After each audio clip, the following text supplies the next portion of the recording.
Hello everyone, welcome to basic study time. इस video में हम डिस्कस करेंगे हिमाचल प्रदेश में बहने वाली नदियों के बारे में। हिमाचल प्रदेश में कौन कौन सी नदियां हैं और ये कितने किलोमीटर में हिमाचल प्रदेश में बहती है, इनका उद्गम स्थान और ये कहाँ हिमाचल को छोड़ती है, ये सब चीज़ें हम इस वीडियो में डिस्कस करेंगे। तो चलिए स्टार्ट करते हैं। सबसे पहले हम स्टार्ट करेंगे चिनाब नदी से। चिनाब नदी देखिए, ये है चिनाब नदी और ये चिनाब नदी निकलती है तांदी नामक स्थान से। तांदी नामक स्थान से जो है यहाँ पर चंद्र और भागा दो नदियाँ आपस में मिलती है और इन दो नदियों के संगम से जो है तांदी स्थान पर चिनाब नदी का निर्माण होता है। इसी तरह से ये लाहौल स्पीति में तांदी नामक स्थान पर चिनाब नदी बनती है और यहाँ से ये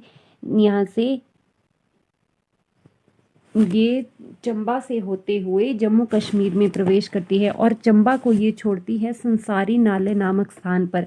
यहाँ पर ये चंबा को छोड़ते हुए जो है जम्मू कश्मीर में प्रवेश करती है।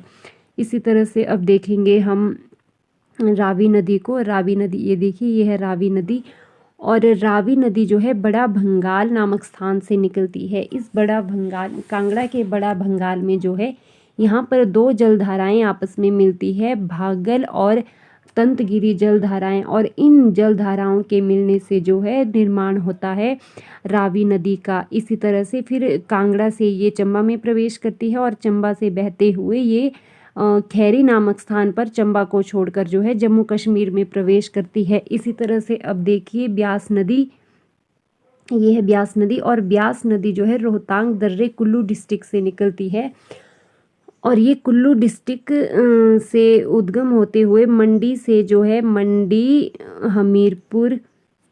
हमीरपुर और कांगड़ा से होते हुए प्रवेश कर जाती है पंजाब में।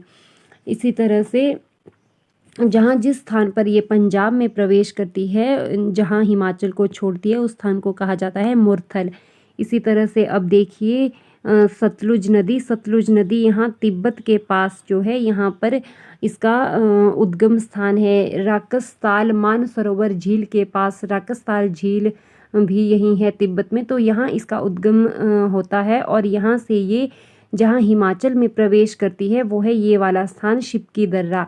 ये शिपकी दर्रे के पास हिमाचल में प्रवेश करते हुए जो है भाखड़ा गांव के पास हिमाचल को छोड़ देती है। ये किन्नौर से बहते हुए किन्नौर शिमला कुल्लू मंडी सोलन और बिलासपुर से होते हुए जो है हिमाचल को छोड़ देती है। इसी तरह से अब देखेंगे हम पांचवी नदी।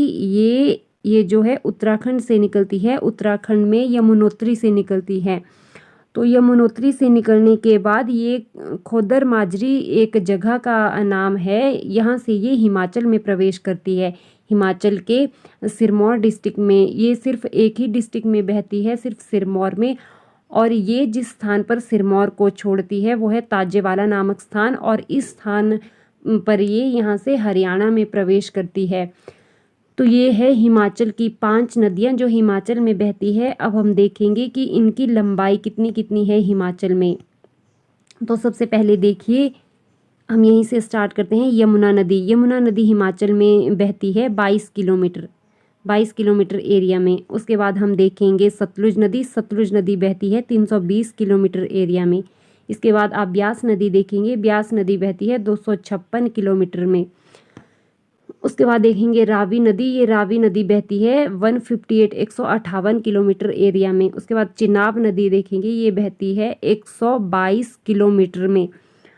तो आप देख सकते हैं कि सबसे लंबी नदी जो कि देख भी सकते हैं, ये है सतलुज नदी, जो सबसे लंबी नदी है हिमाचल में बहने वाली, और सबसे छोटी नदी जो केवल 22 किलोमीटर में है, सिर्फ एक डिस्ट्रिक्ट ओनली सिरमौर में बहती है, वो है यमुना नदी। तो ये है हिमाचल की 5 नदियाँ। और इसके बारे में अगर आपने कुछ और भी याद रखना है तो इसका टोटल कैचमेंट एरिया याद रख सकते हैं, मगर इसमें हमने ये नहीं किया हुआ है। डिटेल में हम बाद में एक एक नदियों को डिटेल में पढ़ेंगे। अभी हम सिर्फ इसका बेसिक हमने समझा है। इसके बाद हम इनकी सहायक नदियों के बारे में, एक एक सहायक नदियों को अच्छे से डिटेल में पढ़ेंगे। तो ये था वीडियो। अगर आपको वीडियो पसंद आया हो तो इसको लाइक और शेयर ज़रूर करें। मिलते हैं नेक्स्ट वीडियो में। Thanks for watching.